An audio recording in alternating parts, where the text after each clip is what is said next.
This is Engadget. Here's what's happening in the world of technology.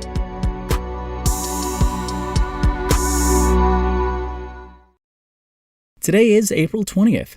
Netflix may have benefited from the COVID-19 pandemic, but it's not blaming its latest troubles on people leaving their homes. The company has revealed that it lost about 200,000 subscribers in the first quarter of 2022, a sharp contrast from the millions of additions per quarter over the past year. However, the streaming giant said that the pandemic only obscured the picture. There were multiple problems hiding under the surface.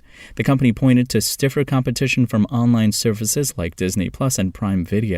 While Netflix has still been gaining share at a modest rate, it wants to grow faster. The firm also blamed a limited room to expand in many countries due to both technology factors outside of its control, such as smart TV adoption and data prices, and the abundance of account sharing. There are more than 222 million paying households, Netflix said, but another 100 million plus sharing those accounts. The decision to halt service in Russia also helped swing Netflix from growth to a loss. It would have added 500,000 customers, but ultimately lost 700,000 after dropping its Russian base in response to the invasion of Ukraine. Growth was still soft across all regions, however.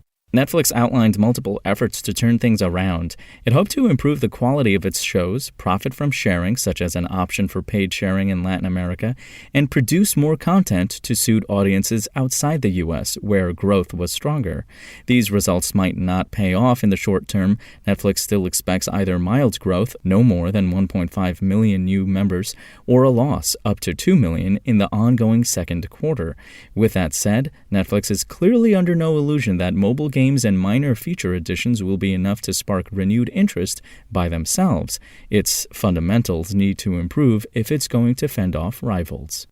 And Create Audio made a splash a few years ago when it launched the Nifty case in 2019, a Euro rack case that featured a surprising amount of convenient features for a stunningly low price. Seriously, $200 for an 84 HP Eurorack case with a power supply, MIDI to CV converter, MIDI over USB capabilities, and audio connections is kind of bonkers. Now, the company is going a little more upmarket, targeting a niche within a niche with the Nifty Keys. Nifty Keys is a full-sized 49-key MIDI keyboard with a 112 HP Eurorack case mounted on top.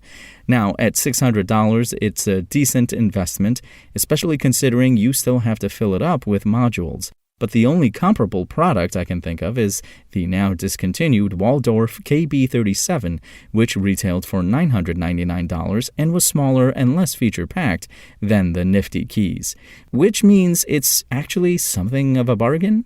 There are 4 paired CV pitch and gate outs across the top, which means you can patch up a 4-voice polyphonic synth, or 4 separate monophonic patches playable split across different zones of the keyboard, or a pair of duophonic patches, or you get the idea. There's also CV outs for Aftertouch, Velocity, Mod Wheel, Expression, or the clock-synced LFO. There's an internal clock, but the whole rig can also be clocked externally, even over MIDI. There's 5-pin MIDI in and out /through, plus MIDI over USB. Plus, the keyboard itself has an auto chord feature, a multi-mode arpeggiator, glide, and swing control. If you want to catch the latest tech news as it's happening, check out Engadget.com or tune in again every weekday.